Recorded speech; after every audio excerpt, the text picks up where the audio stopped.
शांतिपूर्ण समुदाय हम लिखते हैं ना अंग्रेजी में भी, पीसफुल कम्युनिटी। मीना कुमारी जी का एक गाना था, तेरी महफिल में दिल लगाकर हम भी देखेंगे।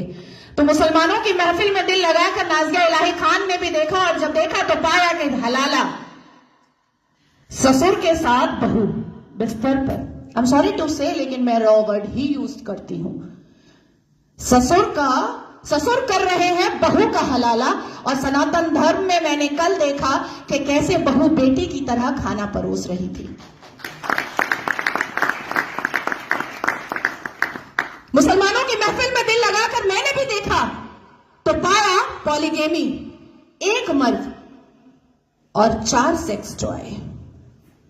और अनुमति तो 11 की कि 11 महिलाओं को एक बिस्तर पर लेकर के आराम से अपने सेक्सुअल डिजायर्स को पूरा करो। ना पिता कुछ बोलेगा, ना मां कुछ बोलेगी, ना परिवार कुछ बोलेगा, और ना ही इस्लाम के मानने वाले, इस्लाम के ठेकेदार कुछ बोलेंगे।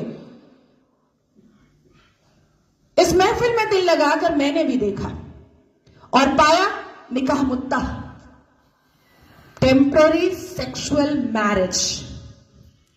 कुछ समय के लिए एक शादी में गई, एक आयोजन में गई, कोई लड़की मुसलमान बेटी, और वहां पर किसी शादीशुदा अधेड़ मर्द को एक चहचहाती हुई, एक उछलती कूदती हुई मुसलमान बेटी पसंद आ गई और कह दिया अब्बा जान को कि ये लो 5 लाख रुपए और 1 हफ्ते के लिए अपनी बेटी दे देना। कॉन्ट्रैक्ट होता है, कॉन्ट्रैक्ट।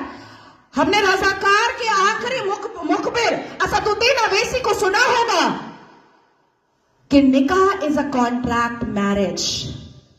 हमारा विवाह नहीं होता, हम 7 वचन नहीं लेते, ना आगे पति फेरे लेता है, ना पीछे पत्नी फेरे लेती है। हमारा तो कॉन्ट्रैक्ट होता है, हम तो एक डील में आते हैं। ये है। तो इस महफिल में जब दिल लगाया और भीतर से, तो पाया कि निकाह मस्यार भी होता है। निकाह मस्यार कैसा होता है कि 1 लाख रुपए पर 1 महीना लड़की रहेगी, और सुबह किस वक्त कौन सा सूरज निकलेगा और शौहर छोड़ करके भाग जाएगा, पलटकर पूछना नहीं है, क्योंकि मस्यार निकाह में है कि तुम कहां भागे हो ये जानना नहीं है। तो मैं पूछना चाहती हूं कि अगर इस्लाम अपने रसूल का पैगाम है, अगर मुसलमान शांतिपूर्ण समुदाय है, तो चप्पल और पत्थर से मस्जिद अल्लाह का घर कैसे बचाते हो भैया? कैसे? 1947 से मुसलमानों ने अपने एक्टिविटी से, अपने बिहेवियर से ये लोगों को बताया है कि ये कोई अपने रसूल नहीं है, ये प्रॉफिट मोहम्मद सल्लल्लाहु अलैहि वसल्लम के फॉलोअर तो नहीं है, ये औरंगजेब के ठरकजेब है, ये मुगले आजम के जाहिले आजम है।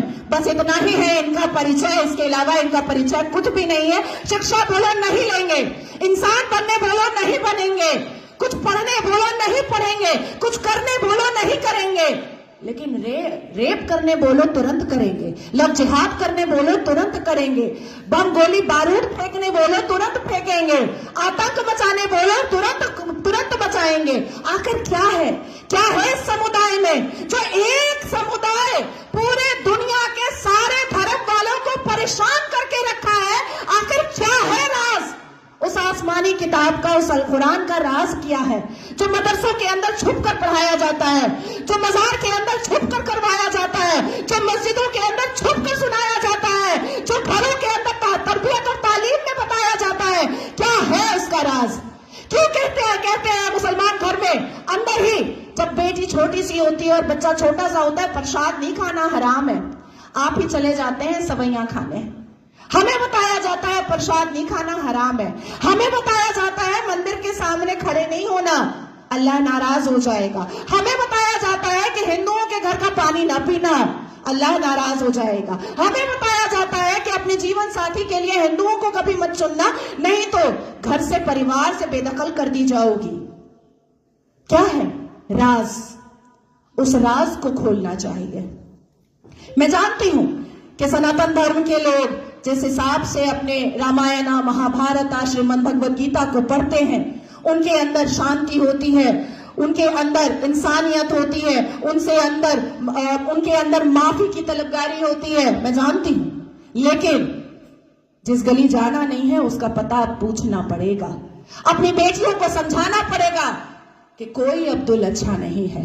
अपनी बेटियों को बुझाना पड़ेगा कि शाहरुख खान ने गौरी खान से शादी तो की है, पर हर रेड़ी वाला, हर संतरे वाला, हर नींबू वाला, हर अचार वाला, हर पंचर वाला शाहरुख खान नहीं होता।